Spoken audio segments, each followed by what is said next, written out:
El ayer y hoy se funden en un solo espacio. Ya empieza la hora del museo.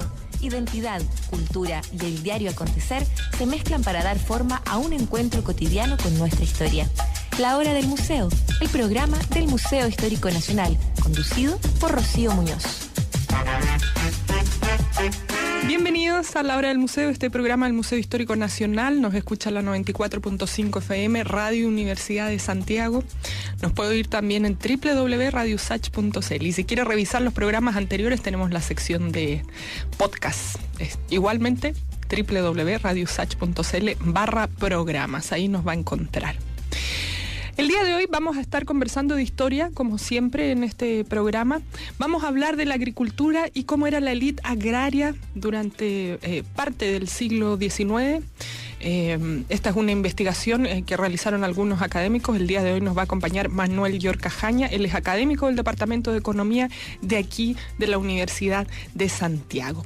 Antes de empezar a conocer esta etapa de nuestra historia, los voy a dejar con la música y enseguida iniciamos la conversación con Manuel Llorca Jaña.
el estudio Manuel York Cajaña, académico del Departamento de Economía aquí en la Universidad de Santiago. Vamos a estar hablando con él de la agricultura y la élite agraria en un periodo del siglo XIX. Bueno, vamos a también a indagar ahí, cada uno sacará sus cuentas si eso ha cambiado o no, seguirá siendo esa misma élite la que tenemos hoy día en el siglo XXI.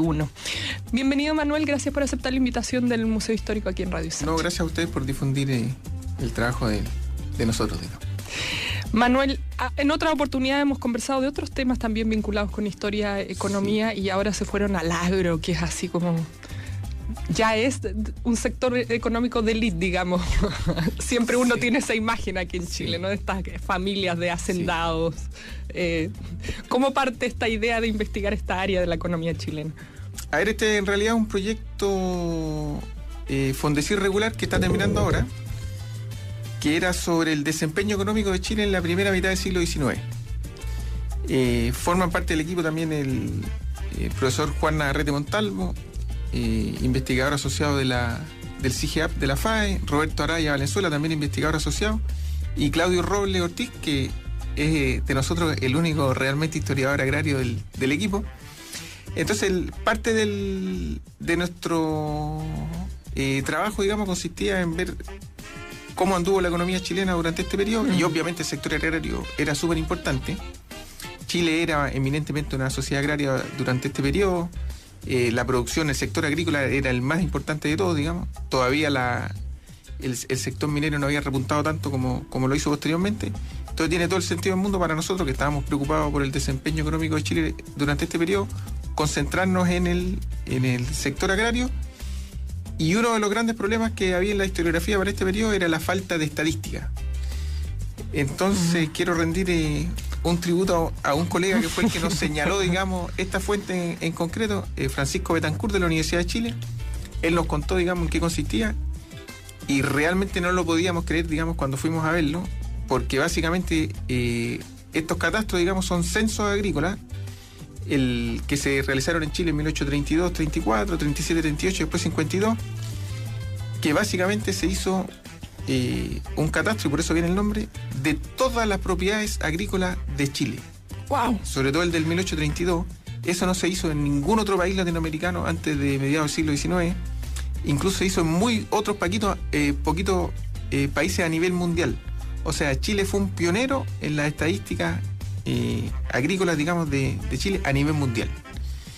Y lo sorprendente es que nadie haya usado esta fuente. Claro. O sea, la usó mucha gente, pero para cosas bien puntuales, qué sé yo, el Valle de Colchagua, Chiloé, o para detectar los grandes empresarios solamente, pero sin sistematizar toda la información, digamos. Con todo, nosotros ingresamos 500.000 de registros.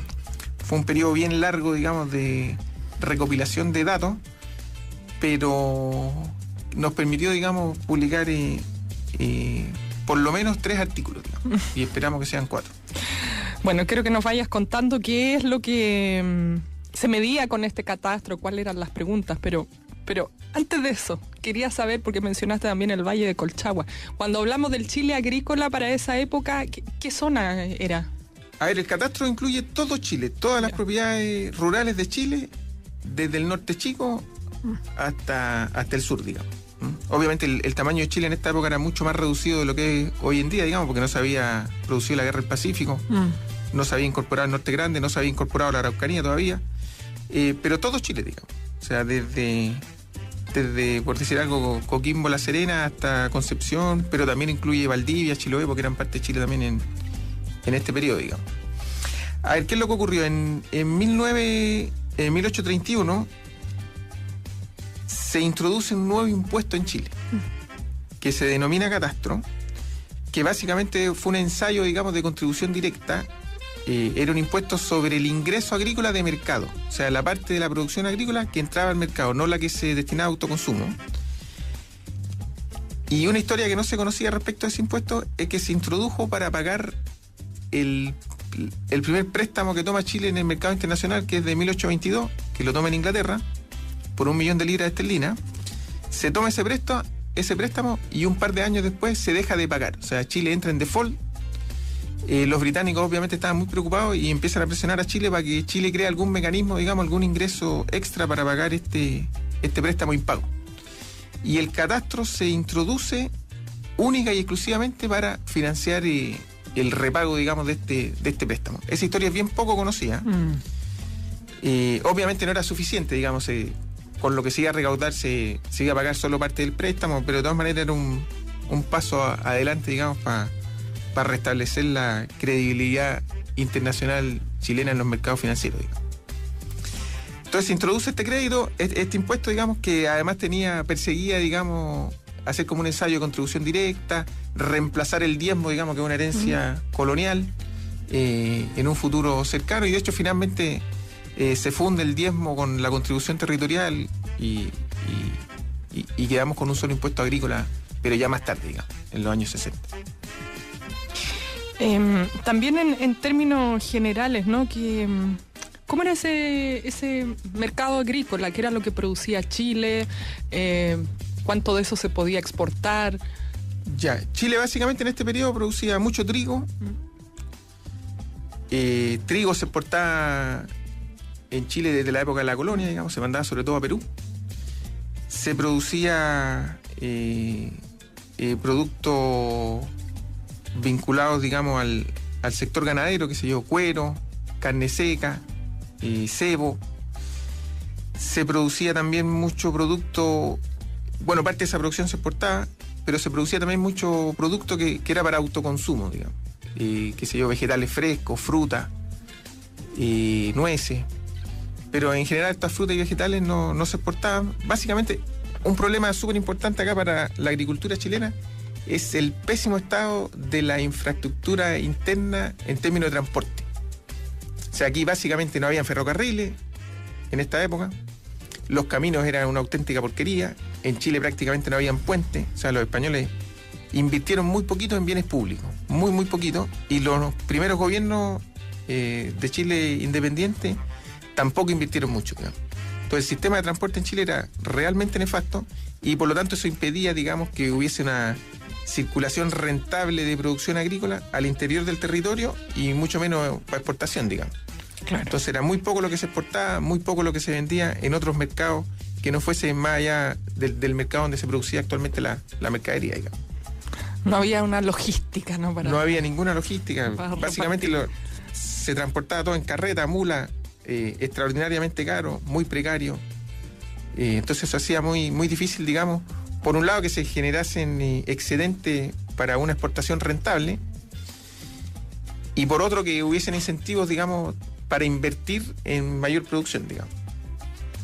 Hoy día uno ve, bueno, estoy pensando en los camiones, en los frigoríficos, todo ya sale todo por el puerto Valparaíso que no duerme nunca, están dando todo el tiempo. Exactamente. Bien distinto, ¿no? Cómo se maneja. Y además uno puede comer de todo, las frutas chilenas llegan ahora llega a todo, hasta limones importados. Toda la globalización en pleno. Yendo a esto del catastro, bueno, nos contabas la historia, ¿no? De por qué se hace esta medición o salir a ver de qué se trata este sector agrícola.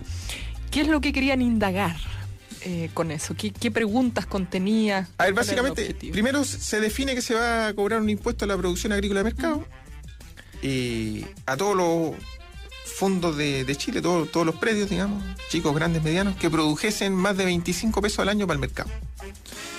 Entonces para eso había que determinar cuántos fondos habían en Chile y quiénes eran los propietarios, digamos. Entonces se crea una junta central del catastro, compuesta por personas distinguidas, entre comillas, nombradas por el intendente. Después se crean juntas departamentales hasta que se llega a la parroquia, digamos. O sea, el curí del pueblo con 3, 4 hacendados, ellos determinaban, digamos, cuántas propiedades había en la parroquia, cuál era la extensión, cuánto producían.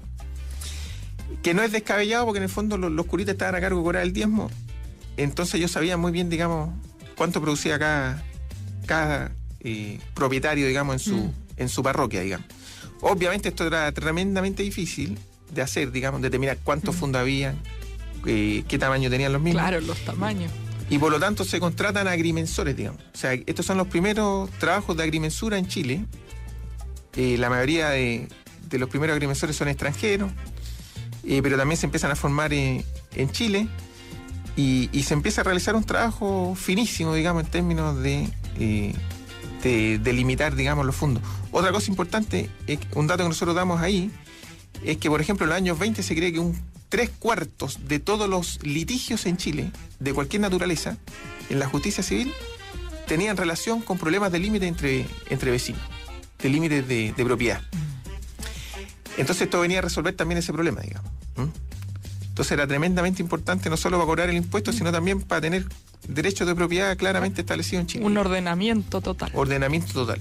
Así que en ese sentido fue un trabajo, pero gigantesco, digamos, tremendo, brutal. Y en cuanto a las familias o a la conformación de esta élite agrícola. Bueno, nosotros nos centramos en varias cuestiones. Una de ellas fue determinar, digamos, quiénes eran las principales familias y qué cosas nos sorprendieron. Uno, bueno, que muy poquitas familias concentradas en una extensión de tierra realmente brutal en Chile, realmente brutal. O sea, estamos hablando aquí de fondos de 60.000 hectáreas, una cuestión realmente asombrosa. No sé cuánto es eso. Es harto, digamos. Y lo que nos sorprendió sobre todo es la tremenda persistencia que había entre la élite colonial. Nosotros identificamos la élite colonial en base al trabajo del profesor Cuyumbian de la Católica, que sé yo, que es de fines de 1790. La tremenda, porque uno esperaría, digamos, la idea que uno tiene es que viene la independencia, aquellos que apoyaban a la corona española se van del país o sus propiedades son confiscadas. Esa élite de alguna manera desaparece y emerge una nueva élite. Pues no, eso no ocurrió.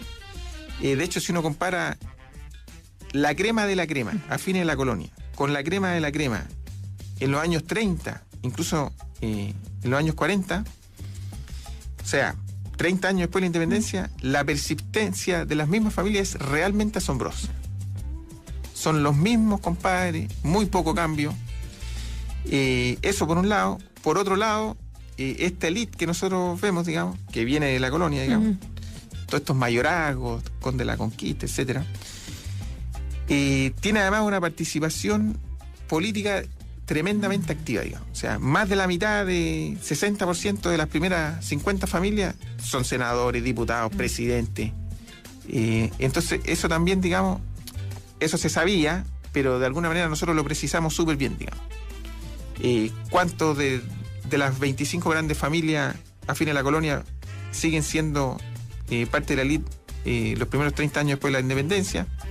Y también cuántas de estas familias participan, digamos, políticamente con cargos de gobierno, senadores, diputados, etc.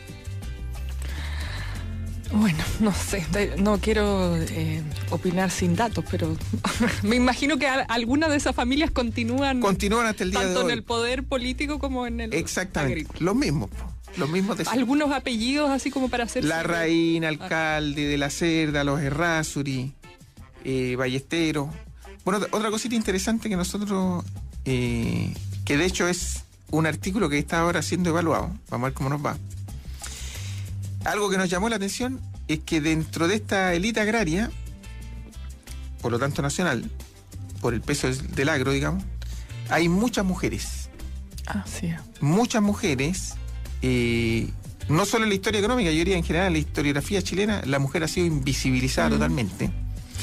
De hecho, hay una señora que era, yo me atrevería a decir que en los años 30 era la segunda terrateniente más importante de Chile, se llamaba María Ballesteros, nadie la conoce. No está en ningún artículo indexado, no figura en ningún diccionario biográfico chileno, o sea, una auténtica vergüenza, digamos, que el segundo terrateniente más grande de Chile, que era una mujer, absolutamente desconocida. Bueno, esta señora, María Ballesteros, no era otra sino la abuela del presidente de Balmaceda, digamos. Entonces, aún más pecaminoso, digamos, que no supiésemos nada de ella. O sea, la abuela del presidente de Balmaceda, absolutamente desconocida para la historiografía chilena. Bueno, esta señora, lo típico, parte de la élite colonial. De hecho, su papá fue regente en Lima, llega a Chile posteriormente, hereda un mayorazgo, digamos, asociado a Bucalemu, una de las propiedades agrícolas más grandes de Chile, pero de lejos, y lo administra hasta poco antes de su muerte, digamos. Bueno, entre medio hay harto litigio, parientes, digamos, que querían apoderarse del fondo de Bucalemu, finalmente lo consiguen, pero un juicio que dura más de 20 años, El abogado de ella era el señor Egaña, hay cartas entre Egaña y ella. O sea, es raro que no... Para nosotros fue realmente muy sorprendente que no se conociese la historia de ella y de muchas otras mujeres que eran tremendas empresarias agrícolas en este periodo, digamos. Qué sé yo, producción de cemento. Y lo otro sorprendente es que no estamos hablando solamente de viudas, porque uno tiene la idea de que... Claro, que les cayó, digamos, les el cayó, negocio se les murió el marido. Sí. Porque bueno, de hecho, había harta endogamia en esta familia, como ocurre hasta el día de hoy. Para mantener el círculo protegido. Claro, para que no se diluya la riqueza entre generación y generación. Ponte tú, un tío de 80 años casado con una sobrina de 15 años, ese tipo de cuestiones encontramos, digamos. Ya, porque uno tiene esa idea de que la viuda heredó la afortunada que se casó con un viejito. Bueno, eso no siempre fue así, digamos. Hay mucha heredera única, incluso que no se casó nunca. A ver, parece que la legislación en esta época, porque uno tiene la idea de que la mujer estaba súper desprotegida, que no se respetaban sus derechos. La legislación en esta época permitía, digamos, que la mujer se desenvolviese de manera bastante interesante, digamos, en el sentido de que controlaban las fortunas, las administraban, y eso legalmente no era ningún problema, digamos. Pero eso ya es otra historia que vamos a contar después, digamos. Bueno, que vamos a estar esperando ese artículo con esta novedad que han encontrado en estos archivos que nadie había mirado de la forma en que ustedes los han visto y con todo este detalle, ¿no? Manuel, te quiero invitar a escuchar música. Vamos a hacer una pausa también. Hoy día estamos conversando de cómo era el mundo de la agricultura a comienzos del siglo XIX aquí en Chile, cuál era la élite, qué producían, de qué tamaño eran los campos. Bueno, conociendo toda esta realidad ya de hace 200 años aquí en nuestro país, junto al profesor Manuel Llorca Jaña, él es académico en el Departamento de Economía aquí en la Universidad de Santiago. Los voy a dejar con música, hacemos la pausa y ya volvemos con esta conversación.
Información, análisis, opinión y crítica. 4 conceptos que te llevan a ser un ciudadano constructivo y democrático. Sin Pretexto, el programa de análisis de coyuntura y debate de radio y televisión de la Universidad de Santiago. De lunes a viernes a las 8 de la mañana y a la 1 de la tarde en el 94.5 FM, 124 AM. Síguenos también en redes sociales y en www.radiousach.cl. Infórmate, conoce y opina en Sin Pretexto. Estación Santiago. Un espacio de cruce para comenzar con buen ánimo el viaje de tu día. Música, datos, café, conversaciones y paisajes en movimiento.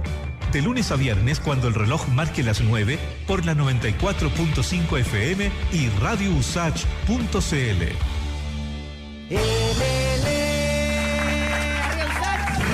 Desde el folclore hasta el rock. Desde el hip hop hasta el pop. Desde la cumbia hasta el jazz. ¡Que viva la escena! Somos Escena Viva, la mejor música en vivo en Radio Universidad de Santiago. Gracias. Radio Usach, arriba. De lunes a viernes a las 19 horas por la 94.5 FM y en radiousach.cl. Hasta que amanezca y que siga la fiesta.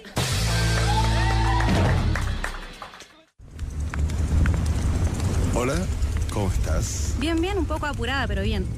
Te voy a quitar mucho tiempo. Solo quiero que por fin me aceptes la invitación a salir. ¿Qué te parece el jueves a las 8, después del trabajo, abriendo la noche? Pucha, no, justo esa hora no puedo porque escucho música y política.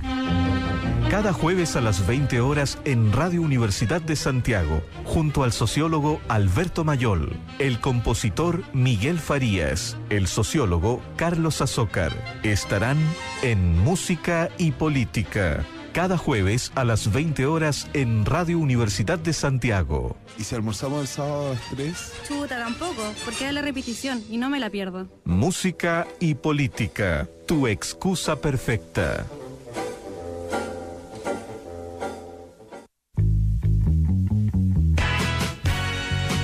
Ya nos conoces, en nuestra 6ª temporada seguimos juntos con los temas ciudadanos a los que te puedes sumar en nuestras redes sociales. Lo que te preocupa, lo que te interesa, la contingencia y entrevistas con líderes de opinión. Y por supuesto, la música que más te gusta.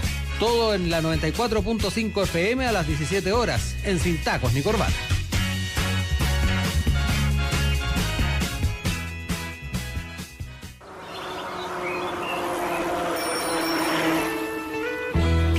Cada sábado a las 12 del día a una cita con la naturaleza, las áreas verdes y la vida sana al aire libre.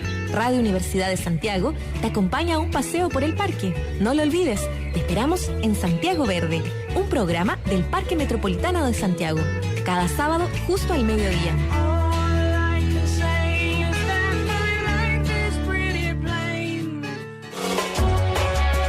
Cuando el reloj marca justo el mediodía, descubre el alma de nuestra música en la 94.5. El alma nacional, con el sonido del Chile más profundo, las obras cumbres del canto popular y las nuevas generaciones de la música de raíz. El alma nacional.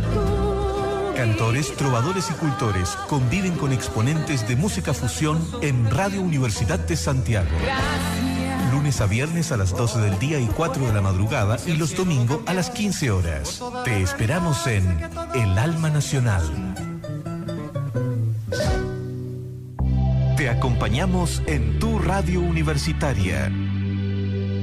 94.5 FM, 124 AM y www.radiousach.cl. Radio Universidad de Santiago.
Estamos de regreso el día de hoy conversando de parte de nuestra historia del agro aquí en Chile, del sector fundamental, yo diría, de tanto del imaginario como también económico aquí en Chile. Bueno, también está la minería, pero el agro se nos hace bastante más cercano, ¿no?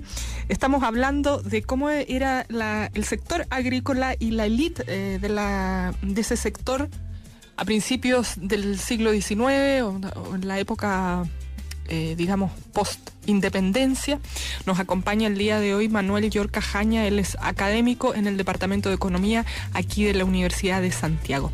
Manuel, nos venías comentando estas novedades de, por ejemplo, las mujeres, con este caso de la abuela de Balmaceda. Yo me quedo pensando ahí hay como una idea siempre de ocultar todo lo que tenga relación con Balmaceda, ¿no? Pero eso ya es una opinión nada más, pero como que toda esa familia ha sido, y su hijo después tremendo también artista o literato también olvidado en la historia de Chile. En estos datos que obtienen a través del catastro, quería preguntarte, Manuel, por lo que tiene que ver con el campo en sí, por la administración, los trabajadores, la producción, esto que tú decías que eran de 60.000 hectáreas, que a mí incluso me cuesta imaginar cuánto puede ser eso. ¿Cómo era esa vida agrícola del siglo XIX? Sí, nosotros no nos metemos mucho en eso, porque esos son temas, digamos, que han sido tratados por otros colegas y yo diría bastante bien, que sé yo, Claudio Robles, Gabriel Salazar, Bengoa, etcétera. Lo que sí nos gustaría destacar son algunos datos que encontramos, porque básicamente yo creo que el gran aporte de nosotros es que sistematizamos de buena manera la información cuantitativa. Entonces, por ejemplo, datos realmente bien novedosos. Nosotros estimamos que un 86% de la familia chilena, 86%, no poseía tierra. Wow.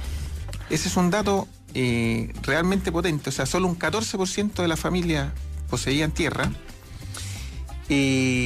Datos comparables para otros países de América Latina no hay, salvo para Buenos Aires, pero incluso para Buenos Aires, casi un 40% de la familia de Buenos Aires rural, poseía tierra. O sea, en ese sentido Chile era mucho más desigual, claro, del resto de los países para los que tenemos información.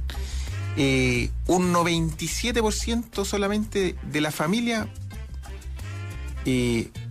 o sea, solo un 3% de la familia, digamos, que poseía tierra pagaba catastro.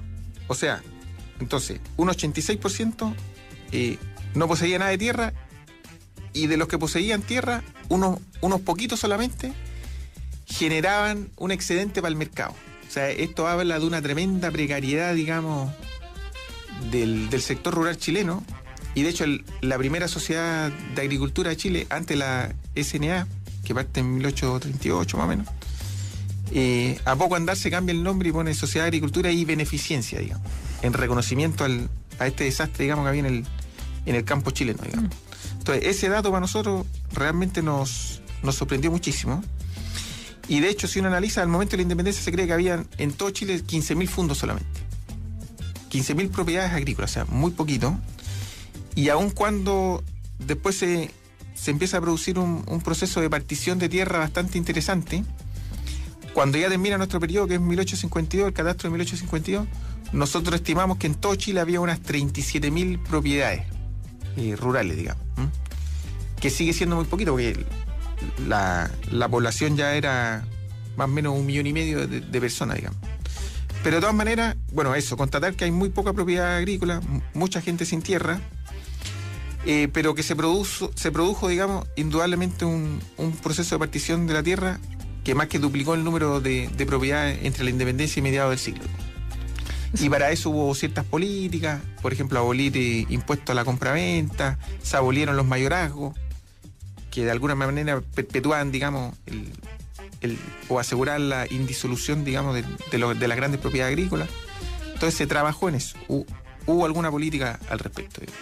Eso pensaba yo, ¿no? Una semilla de reforma agraria, aunque a lo mejor no es el concepto más adecuado. Sí, bien incipiente, pero algo se hizo, se reconocieron más los derechos de todos los herederos, no solo del hijo mayor, por decirlo de alguna manera. Y esto donde fue particularmente potente, que de hecho otro artículo que tenemos en evaluación, es en Chiloé. De hecho, nosotros analizamos la división de la tierra, la desigualdad en la distribución de la tierra o la igualdad en todas las provincias chilenas, y el caso de Chiloé es realmente sorprendente. Para que te hagas una idea, nosotros estimamos que más o menos, eso no nosotros, otros colegas que han trabajado en estos temas, el tamaño promedio de la familia chilena era más o menos 6 personas. 6, 7 personas. En Chiloé, si uno agarra y divide el número, la población dividido por el número de fundos, te da exactamente eso. O sea, en Chiloé cada familia tenía un fondo. Eso no ocurrió en absolutamente ningún otro lugar de Chile, qué sé yo. El mismo ratio para Chile, 150 personas por fondo, en Chiloé era 6.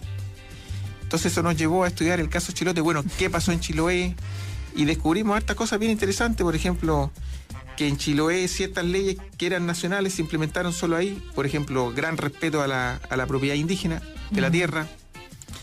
Se implementaron medidas, por ejemplo, si había una tierra que no tenía dueño conocido o el dueño era fiscal, llegaba cualquier persona y decía, ya, yo quiero estas 2 hectáreas. Llegaba un tasador fiscal y decía, el precio de estas 2 hectáreas son 5 pesos. ¿Quién da más? Solo este señor. Se lleva la tierra por 5 pesos. Entonces, en Chiloé se observa eso, digamos, gran respeto por la tierra agrícola, gran división de tierras fiscales o sin dueño, desde tamaños muy, muy pequeños. Qué sé yo, lo que te decía, 2 hectáreas, cosas así, digamos. Entonces, eso te habla, digamos, de que había espacio, digamos, para generar políticas que se realizaron solo en algunas partes del territorio nacional, y en la mayoría no se hizo absolutamente nada, digamos. Y se siguió con la precarización que conocemos, el inquilinaje, todos esos temas que han sido bien tratados por otros historiadores chilenos, digamos. Cuando hablas de esto del catastro, de las mediciones respecto a los terrenos agrícolas, ¿es solamente lo que produce donde se hace agricultura o tiene que ver más bien con territorio, estoy pensando en el norte, que a lo mejor, sí, no sé, por Copiapó, pongamos que era el límite, sí, no sé qué se producía ahí. Todo el territorio nacional, rural, todo. Y se registraba básicamente la siguiente información. Información geográfica, qué sé yo, provincia, departamento, parroquia, nombre del dueño, cabezas de ganado, ganado mayor, ganado menor, plantas de viña. Lamentablemente no se registraba otro tipo de información, por ejemplo, como, qué sé yo, inversión en regadío, producción de trigo, eso tampoco se registraba, digamos. Pero de todas maneras te da una idea del tipo de las características del predio. Y si no hay nada, por ejemplo, no hay cabezas de ganado, no hay plantas de viña, pero hay un alto valor asignado a la producción de ese fondo, uno asume entonces que era triguero, digamos, por decir de alguna manera. Pero en el norte también en esta época había producción agrícola. Y obviamente era una región deficitaria, importaba producción agrícola de otras regiones, pero había. Y bastante interesante en algunas regiones del norte, hay valles bien fértiles, digamos. Estoy pensando que podía haber terrenos que a lo mejor no eran agrícolas, pero no sé, estaban destinados a minería o qué sé yo. Sí, hay muchos fondos registrados súper grandes con un valor de mercado muy pequeño. Entonces uno asume que esos son secanos, que no producían absolutamente nada, pero igualmente se registraban, digamos. Bueno, qué interesante ir viendo esa conformación del Chile de hace 200 años y que en cuanto a la élite no ha variado mucho. También te quería preguntar, no sé si lo han podido registrar, cómo dimensionar el poder de las familias agrícolas. Ya mencionabas que muchos de ellos eran senadores, que tenían participación política, pero hoy día también mucha gente que es del mundo del agro también tiene, no sé, medios de comunicación o otras áreas, sí, también, como que las maneja... ¿cómo se llama? Como las áreas fundamentales de la economía. Sí, al final del artículo justamente hacemos eso y vemos cómo muchas de estas familias tenían una presencia súper fuerte en el sector minero. De hecho, algunos van de la agricultura a la minería, pero muchos otros son fortunas que se crean en el sector minero y del sector minero empiezan a invertir en el sector agrícola porque eso les daba mucho estatus, digamos. O sea, la tenencia de tierra daba mucho estatus en esta época, pero también vemos muchos de estos grandes asentados, digamos, que empezaron a invertir en sociedades anónimas. La sociedad anónima parte en Chile justo al final del periodo nuestro. Varios de ellos empiezan a invertir en las primeras sociedades anónimas que estaban vinculadas al sector financiero, a transporte, ferrocarriles. Entonces vemos, digamos, que hay desde muy temprano una diversificación en la cartera de inversiones de esta gente bien interesante, digamos. Y eso fue otra cosa que nos llamó la atención también, digamos. Se me viene a la mente la familia Cousiño, que no sé si cabe en este periodo o no, pero es como lo que uno tiene en mente, que tenían viña, carbón, sí, tren, electricidad. Los Cousiño es un caso emblemático de este proceso de diversificación y de construir tremendos complejos industriales. De hecho, aprovecho de pasar el dato con Juan Navarrete, que es coautor en este artículo, y el profesor Ricardo Nacer. Acabamos de sacar un artículo ahora en la revista Atenea, justamente sobre los Cousiño, digamos. Y en cortito, digamos, la típica historia, parte de la minería, un señor muy afortunado, digamos, que se casa con una viuda muy rica, invierte en carbón, además de carbón empieza a invertir en refinado de cobre, usando este carbón, empiezan a invertir en producción de vidrio, usando las mismas instalaciones, ladrillos, digamos, para hornos de fundición, usando las mismas instalaciones, y empiezan a invertir en flotas navieras, justamente para mover el carbón, el cobre, etcétera, en ferrocarriles, en todo tipo de cosas, digamos. O sea, hay una integración vertical para arriba, para abajo, diversificación no relacionada, después se meten en vino, como mencionabas tú anteriormente. O sea, el nivel de diversificación de estos primeros, que además son auténticos grupos económicos, digamos, parte de esta época bien temprano, digamos, y persiste hasta el día de hoy, digamos. Claro. Bueno, es como caso de estudio para quienes estudian hoy día administración de empresas, no sé, MBA, innovación, no sé. Ahí se veía en esa época. Bueno, espero que más adelante podamos conversar en detalle justamente de ese trabajo manual de esta familia tan reconocida, además que hace poco ya se volvió a abrir las puertas del Palacio Cousiño. Con mucho gusto ahí traemos al profesor Nacer para que nos cuente un poco más. Bueno, interesante conocer a esa familia. Te quiero agradecer mucho por esta conversación. Uno se queda pensando mucho de estos datos, ¿no? Y antes de terminar, ¿dónde estaban esta información que encontraron? ¿Dónde estuvieron? Los dos primeros catastros, el del 32, 34, 37, 38, están en el Archivo Nacional. Y por suerte nos dieron acceso a... Y que son unos tremendos mamotretos, ¿no? Tremendos mamotretos. La letra ese cuesta harto pillarla, pero ahí Juan Navarrete... ¿Y que están hechos en manuscrito? Manuscrito, sí, todo manuscrito. Wow. Juan Navarrete ahí es nuestro perito número 1. Y luego el del 52 tuvimos la suerte que está ya impreso, digamos. Porque ya había una ley de la República de Chile que toda documentación oficial tenía que ser impresa. Entonces es paltita, por llamarlo de alguna manera. Ese está impreso, es muy fácil de tabular. Fácil. Pero igual hay que meter 35.000 fundos, digamos. Y toda la información relacionada a los mismos, digamos. Wow, tremendo trabajo. Bueno, gracias por haber venido a compartir parte de esta gran investigación que han estado haciendo entre los tres aquí en el programa. Muchas gracias a usted. Nos despedimos aquí de Manuel Llorca Jaña. Estuvimos hablando de este mundo agrícola del Chile de mediados del siglo XIX. Manuel es académico del Departamento de Economía aquí de la Universidad de Santiago. Bueno, y con todos estos datos interesantísimos para dedicarnos otros programas más adelante a las mujeres agrícolas del mundo agrícola y también a esta familia que hablábamos ahora al final, los Cousiño. Nos despedimos con música y nos volvemos a encontrar mañana como siempre desde las 11.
Esto fue La Hora del Museo, donde la historia se hace presente para darnos nuevas visiones y opiniones de la actualidad. El Museo Histórico Nacional y Rocío Muñoz te esperan de lunes a viernes a las 11 horas con nuevas voces y relatos.